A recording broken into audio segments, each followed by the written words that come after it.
Imagine a noite em que o mundo prendeu a respiração. De repente, um pronunciamento urgente ecoa das ruas da capital. O líder máximo faz um apelo dramático para cessar os bombardeios, clamando por paz em um gesto que ninguém esperava. Mas será sincero ou apenas mais uma jogada no tabuleiro de uma guerra sem fim? Enquanto isso, nas ruas de Kiev, o caos se instala. Após um ataque combinado devastador, incêndios iluminam o céu noturno, visíveis a quilômetros de distância. As defesas aéreas trabalharam sem parar, mas alguns drones conseguiram romper o bloqueio, deixando um rastro de destruição. Números oficiais confirmam, uma família inteira foi dizimada, incluindo uma mulher que não resistiu aos ferimentos no hospital. Entre 30 e 36 pessoas ficaram feridas, algumas crianças em estado crítico. A ONU já alertou. O número de vítimas civis nos primeiros 10 meses deste ano superou todo o registro de 2023, um aumento assustador de mais de 30%. Mas a resposta não tardou. Drones ucranianos realizaram um dos ataques mais ousados em território russo, atingindo em cheio o coração da indústria petrolífera. O alvo? A maior refinaria da Rosneft, responsável por 5% de toda a capacidade de processamento de petróleo da Rússia. O fogo consumiu instalações vitais, paralisando operações que abastecem Moscou e regiões vizinhas. Não é a primeira vez. Em agosto, setembro e outubro, o mesmo complexo já havia sido alvo de ataques, forçando interrupções parciais. Com uma produção anual de 13 milhões de toneladas de derivados, cada golpe ali desequilibra o mercado de combustíveis russo, enfraquecendo sua economia de guerra. Enquanto isso, na fronteira com a Polônia, uma cena surreal toma conta das estradas. Tratores e máquinas pesadas formam colunas intermináveis, bloqueando o tráfego em dezenas de pontos. É o primeiro dia de um protesto nacional que promete durar até meados de dezembro. Os agricultores, à beira do colapso, denunciam uma crise sem precedentes. A enxurrada de produtos baratos da Ucrânia e do Mercosul derrubou os preços, sufocando uma das principais atividades do país. Eles exigem compensações, subsídios para combustível e energia, além de restrições às importações. Já esgotamos todas as vias de diálogo, dizem os líderes do movimento.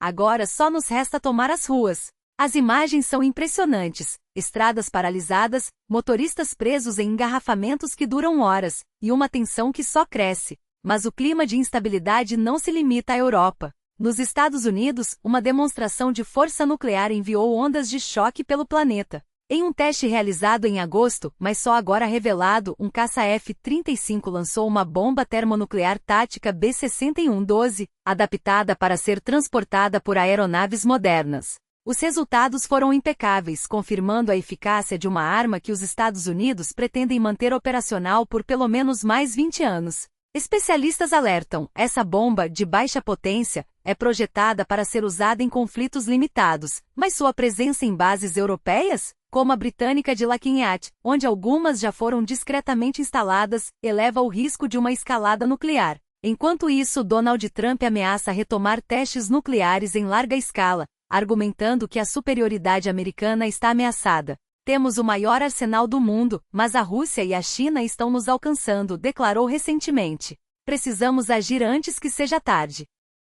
E como se não bastasse, a Rússia intensifica seus movimentos na fronteira com os países bálticos. Na região de Kaliningrado, tropas do Báltico realizam exercícios de infiltração, simulando ataques a infraestruturas críticas e captura de prisioneiros. São cenários que os serviços de inteligência ocidentais interpretam como preparativos para uma possível ofensiva surpresa. Paralelamente, Moscou acelera a construção de defesas ao longo da fronteira com a Finlândia e moderniza ferrovias estratégicas, reforçando sua capacidade logística. O Ocidente observa com apreensão, especialmente porque o Distrito Militar de Leningrado, reformulado, parece estar sendo preparado como uma plataforma para operações futuras. Em meio a esse turbilhão, uma pergunta não pode ser ignorada: até onde vai essa espiral de violência?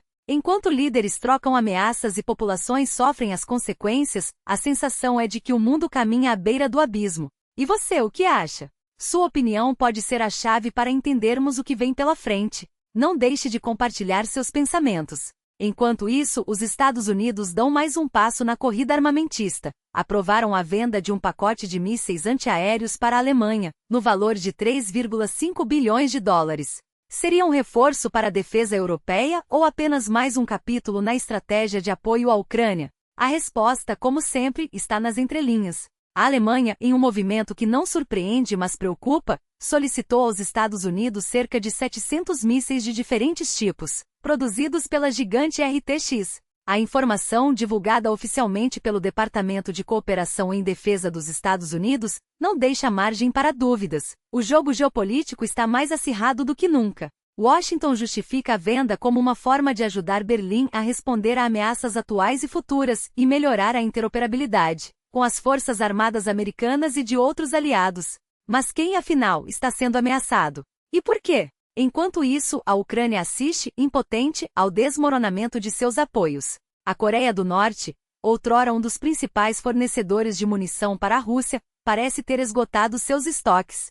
Segundo Vadim Sibitsky, vice-chefe da inteligência ucraniana, as remessas de Pyongyang caíram drasticamente, e o pouco que ainda chega é tão obsoleto que precisa ser reformado em fábricas russas antes de ser usado. Mas não se engane, mesmo velhos, esses projéteis são letais. E a Rússia, por sua vez, compensa a escassez com uma produção massiva de bombas aéreas, uma ameaça que exige uma resposta à altura. Os números são assustadores. Desde 2023, a Coreia do Norte teria enviado à Rússia cerca de 6,5 milhões de projéteis de artilharia. No entanto, em setembro deste ano, não houve registro de nenhuma remessa. Em outubro, apenas algumas entregas esporádicas. Enquanto isso, Pyongyang tenta contornar a crise fabricando drones de ataque, copiando descaradamente o modelo russo de guerra contra a Ucrânia. A mensagem é clara: quando um aliado falha, outro se adapta, e a máquina de guerra não para. Mas o jogo não se limita à Europa. Enquanto o mundo assiste ao espetáculo de horror na Ucrânia, outro conflito silencioso se desenrola nas Américas. O presidente de um país, em um discurso carregado de simbolismo, não hesita em apontar o dedo. Parem a mão insana que ordena bombardeios, assassinatos e ameaças na América do Sul e no Caribe. Parem a guerra. As palavras, diretas e incisivas, não deixam dúvida sobre o destinatário. E, no entanto, o silêncio dos poderosos ecoa mais alto que qualquer discurso. Enquanto isso, no outro lado do mundo, a China avança em uma revolução que pode mudar tudo. Fábricas inteiras estão sendo tomadas por robôs autônomos, capazes de trabalhar sem descanso, sem férias, sem salários, e o mais preocupante, sem supervisão humana direta. Eles não precisam de recargas demoradas, simplesmente trocam suas baterias e voltam ao trabalho. Uma armada industrial que não conhece limites, não faz greves e não pede direitos. E se hoje substituem operários, o que os impedirá de substituir soldados amanhã? A Rússia, por sua vez, não fica para trás. Enquanto o Ocidente debate ética e regulação, Moscou já desenvolve robôs militares, e segundo relatos, alguns deles já apresentam sinais de estresse pós-traumático. Uma ironia macabra, máquinas programadas para matar, mas que de alguma forma sofrem com o que fazem. Enquanto isso, na fronteira com a Lituânia, Lukashenko impõe sua própria versão de ordem alinhando veículos militares como se fosse um desfile. Para ele, o caos é apenas uma questão de perspectiva. O mundo está em ebulição, e cada movimento parece levar a um beco sem saída. Mas uma coisa é certa, as peças estão se movendo, e o tabuleiro nunca esteve tão estável. O que você acha? Sua voz é fundamental para entendermos para onde vamos. Compartilhe, comente e questione. Porque no fim das contas, o futuro não é algo que simplesmente acontece, é algo que construímos juntos. Até a próxima!